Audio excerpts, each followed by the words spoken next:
So we'd like to take this opportunity to tell a story of our son, Darren Fitzpatrick, who was mortally injured in his tour in Afghanistan. Had it been for the blood donation that he received, we had 2 precious weeks to spend with him in Germany before his passing. Right from the minute he was born little redhead, 5 pounds, we knew he was a source to be reckoned with. Very dedicated, hardworking, and loved sports. Grew up with his brothers, always getting into mischief, but he had a huge heart. He was a very loyal, true friend. Many people that you talk to, everyone will say that Darren was their best friend. Loved his family, loved his brothers, loved his cousins. His family was the world to him. I don't think it was ever a lifelong dream of Darren's to join the military.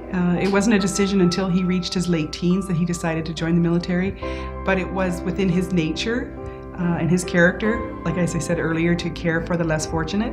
And so he knew what he was getting into. He was prepared to take on whatever the risk was.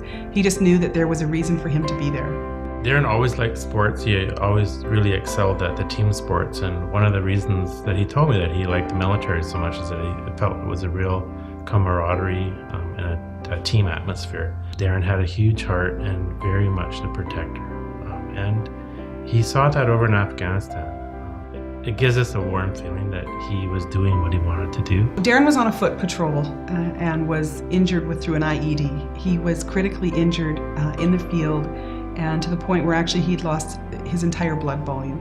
When he arrived in Kandahar Hospital, there were, I believe it was 19 soldiers waiting to give him donation when he arrived. So that blood donation was critical in his in surviving. When we landed in Germany, it was pretty evident that it was going to be a difficult go. We were met, for first person that we were met with was one of the pastors that had asked us to give him permission to do last rites. Initially, Darren shouldn't have survived his injuries. They didn't know how he did that. They don't know how he survived to Kabul, and they didn't know how he survived the flight over to Landstuhl, Germany. Every time we left, we thought that would be the last time we saw him. Darren was able to wake up, which surprised everybody. And it was a Darren that we knew. He woke up, he was able to talk to us, kid with his brothers. Every day was a medical miracle, that based on the feedback that we've heard from his medical team that was with him, staff of surgeons and nurses, every day was truly a gift. And I think that's one of the biggest messages that we wanted to bring forward, is that without his donation, or the donation of blood, we would never have had those difficult but 2 weeks that we treasured, really treasured. We believe, he knew where he was. He knew that we were with him. His request was he just wanted to come home to Canada, and that, I think, is part of what drove him. It really demonstrated his strong, immense will to live. So medically, they got him as stable as they could.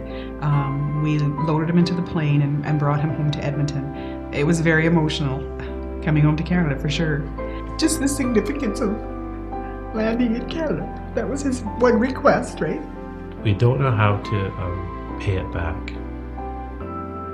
And we thought about that a lot.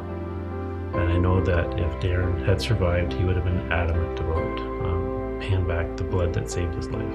If we donate, each of us, every 56 days and not miss one donation, it'll take us just a little more than 10 years to pay back. So that's one of the things that we think that we can pay it forward.